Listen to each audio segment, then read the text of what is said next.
자, 오늘 빌 게이츠가 방한하자마자 두산에너빌리텍에 달려가서 가장 먼저 계약을 체결을 했습니다. 자, 그런데 생각보다 주가의 반응은 크지 않았습니다. 기대가 너무 컸던 걸까요? 당연히 좋은 재료는 맞습니다. 그런데 오늘은 이게 반영될까 하고 기대하면서 주가를 보실 게 아니라 순서를 먼저 좀 보셔야 됩니다. SMR은 기대감으로 주가가 먼저 움직이는 게 맞습니다. 중요한 건 이런 기대감에 실제 속도가 붙느냐입니다. 지금 AI 데이터 센터가 늘면서 전력에 대한 그런 수요도 같이 커지고 있는 상황입니다. 당장 필요한 전력을 빠르게 만들어야 되죠. 그래서 먼저 움직이는 게 가스터빈입니다. 이게 중요한 게 가스터빈은 단순한 수주 하나가 아닙니다. 지금 바로 매출로 연결되고 수익성을 만들어주는 사업입니다. 실제로 두산에너빌리티는 가스터빈의 수주를 크게 늘리고 있고 수주 잔고 역시 지금 26조 원을 넘어섰습니다. 결국 가스터빈이 현재 실적을 받쳐주면서 기업의 밸류에이션을 지지하는 겁니다. 반면에 대형 원전 같은 경우는 시장 자체는 크지만 프로젝트 기간이 굉장히 깁니다. 그리고 그 사이에서 SMR이 미래 밸류에이션을 더 빠르게 열어줄 수 있습니다. 왜냐하면 주가는 미래를 먼저 보고 반응을 합니다. 그렇다면 이제 시점을 봐야 합니다. 8월은 SMR이 기대감이 다시 움직일 수 있는 그런 구간입니다. AI 데이터 센터 전력 수요가 커지고 미국 원전 프로젝트도 하나씩 구체화가 되고 있습니다. 자, 그런데 SMR은 대형 원전보다 상용화 속도가 더 빠를 수 있습니다. 그래서 관련 프로젝트가 하나씩 앞당겨질수록 주가는 실적보다 그 속도를 먼저 반영할 수 있습니다. 그래서 당장 다음 주부터 정말 두산 에너빌리티에게 정말 중요한 한 주 한 주가 될 겁니다. 자, 근데 여기서 한 가지 짚고 갈 건 있습니다. 지금 말씀드리는 SMR의 그런 성장 자체가 마냥 기대감으로 나온 거는 아닙니다. 지금 보시는 자료는 국제 에너지 기구 자료입니다. 조금 복잡해 보실 수 있는데 그냥 세 가지만 보시면 됩니다. 이게 현재 정책대로 이게 각국의 약속까지 이행을 했을 때 그리고 이거는 2050년 탄소 중립을 달성하는 경우입니다. 쉽게 말해서 현재대로 갔을 때 그리고 각국이 약속을 지켰을 때 그리고 탄소 중립까지 달성했을 때를 각각 보여주는 겁니다. 근데 중요한 건 세 경우 모두 방향이 같습니다. 원전 시장 자체는 점점 더 커집니다.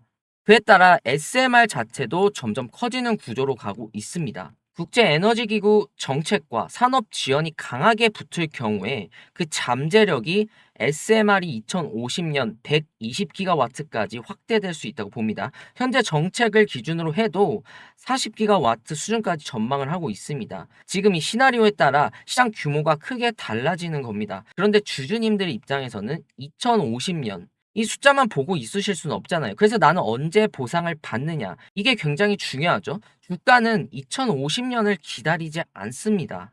미래가 얼마나 빨리 당겨지는지를 봅니다. 그래서 시장의 규모보다 속도가 중요하다라고 말씀을 드린 겁니다. 그래서 오늘 빌 게이츠 방안이 생각보다 굉장히 중요합니다. 뭐 별게 없었어도 단순하게 그냥 방안해서 무슨 계약을 하고 갔다 이런 걸로만 보시면 안 됩니다. 와서 뭘 하고 갔는지가 굉장히 중요하죠. 두산에너빌리티가 오늘 테라파워와 SMR 핵심 기자재 제작 계약을 체결했습니다. 원자로 보호 용기 그리고 지지 구조물, 내부 구조물까지 해서 실제로 제작해 테라파워 초도 프로젝트에 이제 공급을 하게 됐습니다.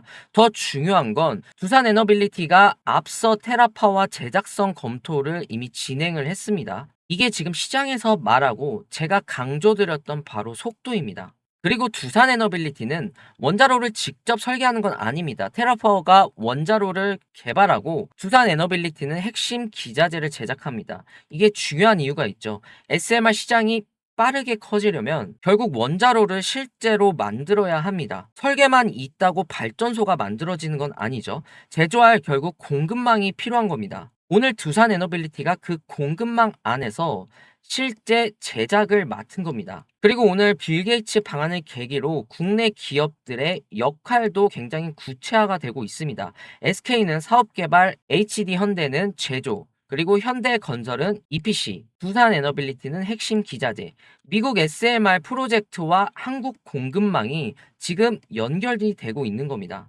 자, 오늘 주가가 크게 안 올랐다고 해서 빌 게이츠까지 왔는데 왜 반응이 없지? 아, 이거 뭐 특별한 재료는 아니었나 보다. 자, 이렇게 생각하실 필요가 없습니다. 지금 시장이 보는 건 SMR이 실제로 하냐, 많으냐 이런 게 아닙니다. 이미 진행하고 있습니다. 이제는 얼마나 더 빨리 실제 그런 프로젝트가 진행되느냐 이걸 보는 겁니다. 2050년까지 SMR 시장이 커지는 건 이미 보셨습니다. 그런데 주가는 이 2050년까지 기다려주지 않습니다. 미래가 얼마나 더 빨리 당겨지는지를 봅니다. 그리고 오늘 두산 에너빌리티는 검토해서 실제 제작까지 한 단계 앞으로 갔습니다. 특히 이번 빌 게이츠 방안은 여기서 의미가 있습니다.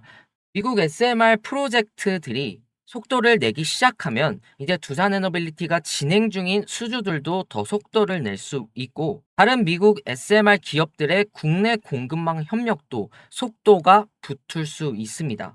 오늘 방안이 단순한 방문으로 끝나는 게 아니라 실제 계약까지 이어졌다는 것. 이게 굉장히 중요한 핵심입니다. 그래서 두산 에너빌리티는 세 가지 축으로만 보시면 됩니다. 현재 밸류에이션을 가장 빠르게 담당하고 있는 가스터빈, 그리고 대형 원전 같은 경우에 이제 장기 성장을 보여줄 수 있고, SMR은 다가오는 미래 밸류에이션을 보여줍니다. 그리고 AI 전력 수요가 커질수록 지금 이 세 가지 축이 같이 움직이게 됩니다. 그리고 이런 SMR 프로젝트의 속도가 빨라질수록 바로 주가에 좀 반영이 될 겁니다. 그리고 오늘 나온 테라파워의 계약은 그 속도를 보여주는 첫 장면 중에 하나입니다. 자, 이제 두산 에너빌리티 8만 원 안착 후에 굉장히 좋은 주가 흐름을 보여주고 있지만 당장 다음 주부터는 정말 구간이 명확하게 갈릴 수 있는 구간이라고 봅니다. 앞으로의 상방으로서의 모멘텀이 뭐가 있고 또 어떻게 대응을 하셔야 되는지 핵심적인 내용만 제가 영상에 담아서 찾아뵙겠습니다. 자, 오늘 영상은 여기서 좀 마무리하고요. 자, 도움이 되셨다면 구독과 좋아요 한 번씩 꼭 잊지 마시고 부탁드리겠습니다. 자, 오늘 하루도 굉장히 수고 많으셨고, 네, 좋은 주말 보내시길 바랍니다. 윤프로였습니다. 감사합니다.